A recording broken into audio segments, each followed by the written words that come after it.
राष्ट्र के अनुयायियों से मेरा एक ही अनुरोध है, हम निराश नहीं है, क्योंकि जो सनातन नहीं मिटा लंकेश की तलवार से, जो सनातन नहीं मिटा कंस की हुंकार से, वो सनातन क्या मिटेगा आज की सरकार से। सनातन संस्कृति की जड़ें बहुत गहरी है, लेकिन उसके लिए अपने संकल्पों के जल से आपको सींचना होगा। किसी दूसरे को दोष देने से पहले हमें आत्मविश्लेषण की भी आवश्यकता है।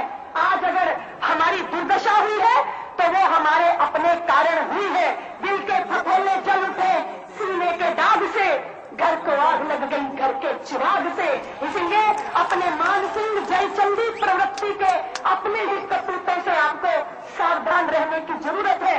राम जन्मभूमि पे भव्य मंदिर का निर्माण हो, बाबा विश्वनाथ के मंदिर का उद्धार हो और कृष्ण जन्मभूमि आतताई आतंक से मुक्त हो, उसके लिए आप सबको संगठित होकर रौद्र रूप को धारण करने की आवश्यकता है।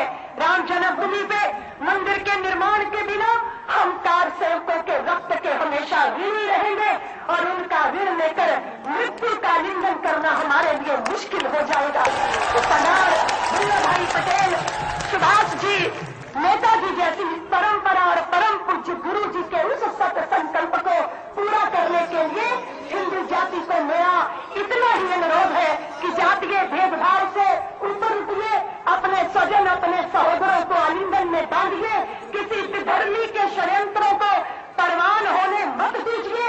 अगर पाकिस्तान कहता है कि कश्मीर के बिना पाकिस्तान अधूरा है, तो तुम भी सिंध गर्जना करो कि पाकिस्तान बांग्लादेश के बिना हिंदुस्तान भी अधूरा है। अगर आप इस मंच पर बैठे संतों के हृदय की बात जानना चाहते हो तो वो यही है कि लोकसभा बसंती चोला पहन के जिस दिन आएगी, गली गली मेरे भारत की वृंदावन बन जाएगी। इसलिए इस देश के अंदर यह जो लोकतांत्रिक प्रक्रिया है उसके मुताबिक वोट बैंक, अपने वोट अपने मत, वो कहाँ जाएगा और वो कैसे संगठित रूप से जाएगा, इस बात का निश्चय करो। इस वर्ष परम पूज्य गुरु जी का जन्म शताब्दी वर्ष रहा। मेरे हृदय में एक ही सूत्र गूंजता रहा। गुरु जी कहते थे, निष्क्रियता सभी श्रेष्ठत्व को नष्ट कर देती है। इसलिए सज्जनों, सक्रिय हो देश के लिए, समाज के लिए, राष्ट्रीयता के लिए और भारतीय गौरव की पुनः प्रतिष्ठापना के लिए। मेरे साथ मुट्ठी बांधिए।